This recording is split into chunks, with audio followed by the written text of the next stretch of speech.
One of the things that intrigued me most about the script was the sort of levels and layers of this puzzle. And I mean, I had to read it twice to even, follow a lot of the sort of mystery as it gets unveiled. And I think those kinds of movies where there's so much going on that you can pick up more and more if you watch it a few times are really exciting. And those kind of thrillers, like those, it has that feeling of like a 90s thriller, back when thrillers, were made right. And then obviously Ben and Gavin were hugely exciting to me. Dana works at Living Robotics, and she is an accountant there, and she sort of notices that something doesn't add up financially at Living Robotics, and I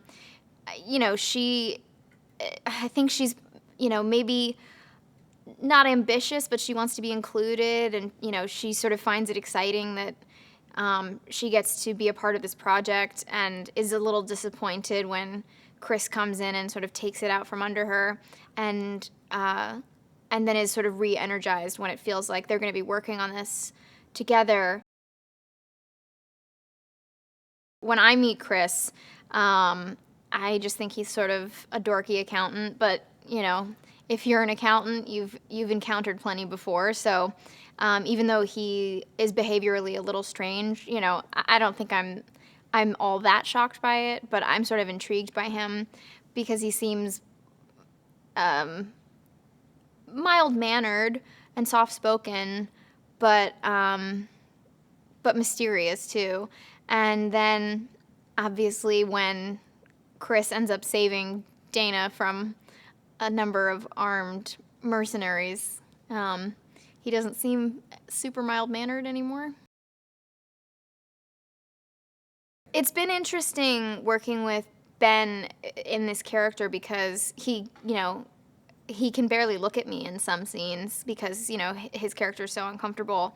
But Ben finds a way to make the oddities so charming that I think Dana is really drawn in and, is even more drawn in by his vulnerability and his strange behavior. So it's, Ben is also like kind of soft-spoken, and he's such a big guy, and I think, I can project and I can be quite shrill occasionally, even though I'm quite small. So I think there's something about that also makes me feel closer to him, that he's physically so different from Dana, but he's the one who's sort of, emotionally feels like he needs to be protected. I've only ever worked with one or two other people who remind me of Gavin. It's this fascinating thing because he's got so much testosterone and he's such a dude, and like Gavin and Ben get so excited about, the action sequences and, the sort of the guns and the toys of it all.